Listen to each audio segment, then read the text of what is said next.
Yên của Hà Nội. Một trận đấu quyết định đến thứ hạng của hai vận động viên và có thể coi đây là trận chung kết 46 kg.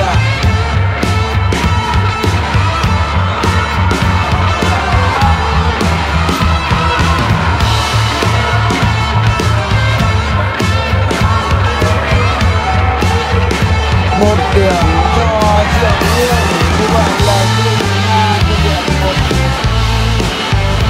đòn đánh rất hay và Triệu Thị Yên trong khoảng đòn thành công. Đây là Dương Thị Nga của Thanh Hóa.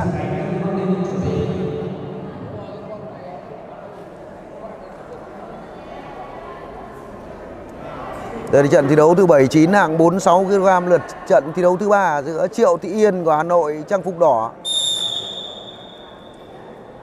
Dương Thị Nga của Thanh Hóa trang phục xanh. Đây là một trận đối đầu khá kịch tính, trận đối đầu quyết định đến thứ hạng của các vận động viên, của hai vận động viên ở hạng 46 kg.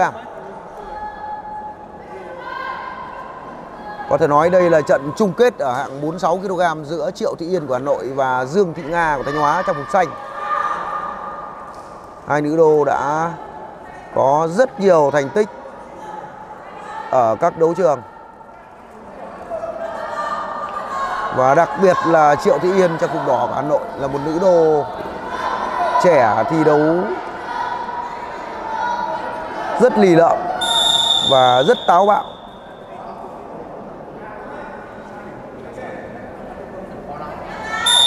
Trọng tài đã nhắc nhở Dương Thị Nga của Thanh Hóa. Dương Thị Nga của Thanh Hóa cũng là một nữ đô dày dặn kinh nghiệm và cũng đã giành được rất nhiều các thành tích trên các đấu trường quốc nội.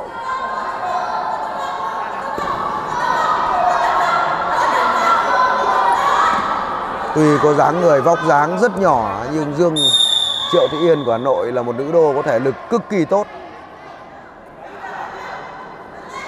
Như vậy là trọng tài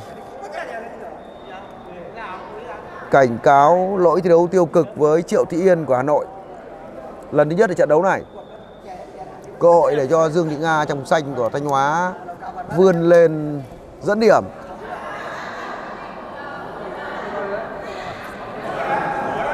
Như chúng tôi đã nói là kinh nghiệm thi đấu của cả hai nữ đô Triệu Thị Yên của Hà Nội trang phục đỏ và Dương Thị Nga của Thanh Hóa trang phục xanh là những nữ đô có bề dày thành tích và rất nhiều kinh nghiệm. Một pha bốc một của Dương Thị Nga sang sau.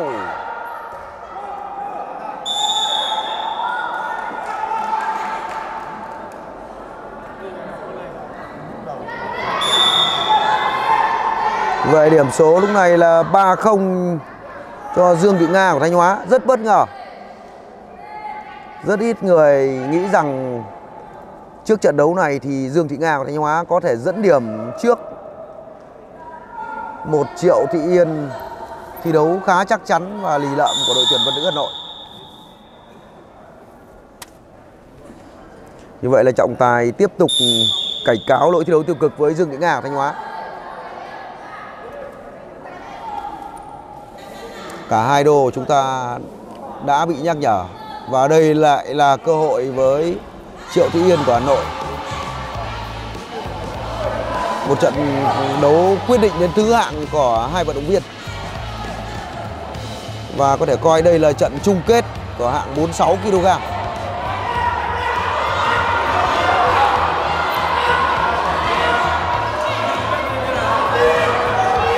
Một điểm cho Triệu Thị Yên. Như vậy là Dương Thị Nga thực hiện một đòn đánh rất hay và Triệu Thị Yên cũng đã phản đòn thành công. Một điểm cho Triệu Thị Yên ở pha zone vừa rồi. Điểm số lúc này đang là 5-2 nghiêng về Dương Thị Nga trang phục xanh của Thanh Hóa. Vậy là thời gian thi đấu của hiệp 1 đã kết thúc. Kết thúc hiệp thi đấu thứ nhất thì tỷ số của trận đấu đang tạm là 5-2 nghiêng về Dương Thị Nga trang phục xanh của tuyển Thanh Hóa. Dự đoán đây là một trận đấu kịch tính và rất quyết liệt. Trận chung kết của hạng 46 kg. Nếu giành thắng lợi trận đấu này thì Triệu Thị Yên có thể giành chiếc huy chương vàng hạng 46 kg. Và nếu để thua ở trận đấu này thì Triệu Thị Yên của Hà Nội ngậm ngùi nhìn đối thủ của mình bước lên ngôi vị cao nhất là tấm huy chương vàng hạng 46 kg cúp các câu lạc bộ quốc gia 2024. Một đòn đánh sang sau, 2 điểm Triệu Thị Yên. 6 năm rồi, một đòn cuốn. Trọng tài đã cắt còi. 6 năm cho Triệu Thị Yên của Hà Nội. Về vóc dáng thể hình, Dương Thị Nga của Thanh Hóa có thể nhỉnh hơn đôi chút. Nhưng về kinh nghiệm, độ lì và sự táo bạo trong thi đấu thì Triệu Thị Yên mới là nữ đô đáng để nhắc đến trong những trận cầu quyết liệt và rất kịch tính. Một đòn đánh của Triệu Thị Yên rất nhanh. Triệu Thị Yên đã có 8 điểm rồi. 8 năm cho Triệu Thị Yên trang phục đỏ của Hà Nội. Như vậy là hai vận động viên tiếp tục thi đấu ở tư thế đứng. Triệu Thị Yên luôn là như vậy, luôn thi đấu cực kỳ chắc chắn và lì lợm, và cũng không ngại va chạm, không ngại tung ra những pha tấn công rất nhanh, rất bạo. Điểm số này đang là 8 năm cho Triệu Thị Yên trang phục đỏ của Hà Nội. Thời gian thi đấu của hiệp thi đấu thứ hai này đã trôi qua được 1/2 rồi. Khán giả vẫn đang mong chờ những đòn đánh táo bạo và tạo bước ngoặt của trận đấu này.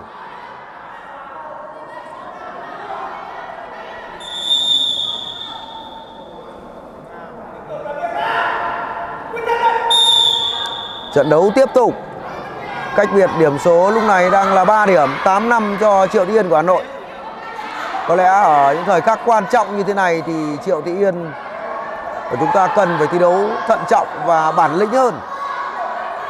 Mặc dù có thể hình tốt hơn nhưng Dương Thị Nga của Thanh Hóa không thể dễ dàng trước một Triệu Thị Nga thi đấu dày dặn kinh nghiệm và rất lì lợm.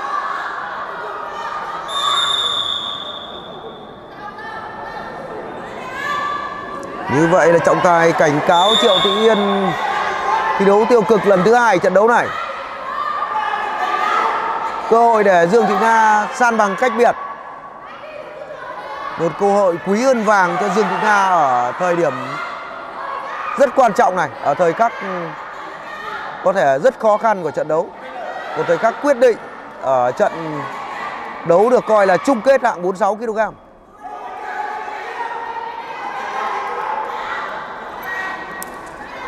Dương Thị Nga không thể có được những đòn đánh. Như vậy là Dương Thị Nga có được 1+ 1 điểm từ lỗi thi đấu tiêu cực của Triệu Thị Yên. Triệu Thị Yên đã thực hiện một đòn đánh kỹ thuật rồi. Một pha tì đè cực kỳ hiểm hóc.